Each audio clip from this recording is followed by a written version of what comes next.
इस तरह की कहानियों को सुनने के लिए सब्सक्राइब करें और साथ रहें।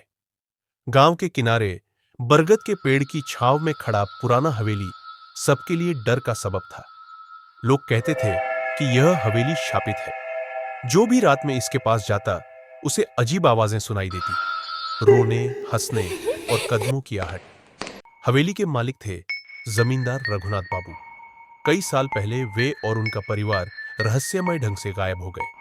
तब से हवेली खाली पड़ी थी। लेकिन गांव वाले कसम खाकर कहते थे कि रात में हवेली की खिड़कियों में रोशनी जलती है और छायाएं घूमती दिखती। एक दिन शहर से आया अरिंदम, एक युवा पत्रकार। अलौकिक घटनाओं की कहानियां उसे आकर्षित करती थी। गांव वालों से शापित हवेली की बात सुनकर उसने फैसला किया कि वह इस रहस्य को सुलझाएगा। गांव के बूढ़े कालीचरण ने उसे चेतावनी दी, बाबू, उस हवेली में मत जाओ। जो गया वह वापस नहीं आया। लेकिन अरिंदम की जिज्ञासा उसे हवेली की ओर खींच ले गई। शाम के समय वह हवेली के सामने पहुंचा। दरवाजे का कुंडा टूटा था, खिड़कियों के शीशे फटे हुए। अंदर घुसते ही ठंडी हवा ने उसके शरीर को छुआ। टॉर्च की रोशनी में उसने देखा, दीवारों पर पुरानी तस्वीरें टंगी थी। रघुनाथ बाबू, उनकी पत्नी और उनकी छोटी बेटी की। तस्वीर में बेटी की आंखें मानो अरिंदम का पीछा कर रही थी। अचानक एक रुलाई की आवाज गूंजी।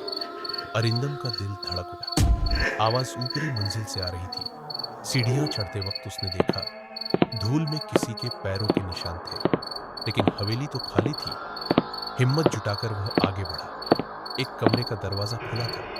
अंदर घुसकर उसने देखा, एक पुराने पलंग पर एक छोटी सी गुड़िया पड़ी थी। गुड़िया के पास एक चिट्ठी थी जिसमें लिखा था, हमें मुक्ति दो, हम यहाँ फंसे हैं।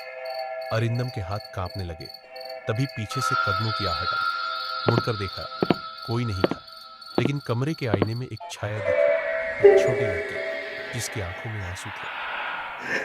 अरिंदम और रुका नहीं, दौड़कर हवेली से बाहर निकल आया। गांव लौटकर उसने कालीचरण को सब बताया। बूढ़ा गंभीर होकर बोला, वह लड़की रघुनाथ बाबू की बेटी मालती थी।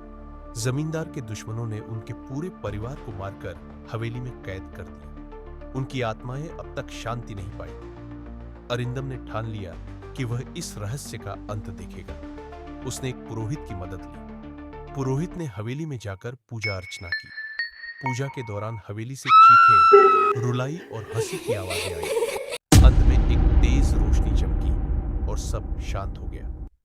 अगले दिन गांव वालों ने देखा कि हवेली की खिड़कियों में अब रोशनी नहीं जलती। हवेली मानो अचानक शांत हो गई थी। अरिंदम की कलम से यह कहानी चारों तरफ फैल गई। लेकिन उसके मन में एक सवाल रह गया, क्या वाकई मालती और उसके परिवार को मुक्ति मिल गई, या फिर शापित हवेली का रहस्य अभी भी खत्म नहीं हुआ?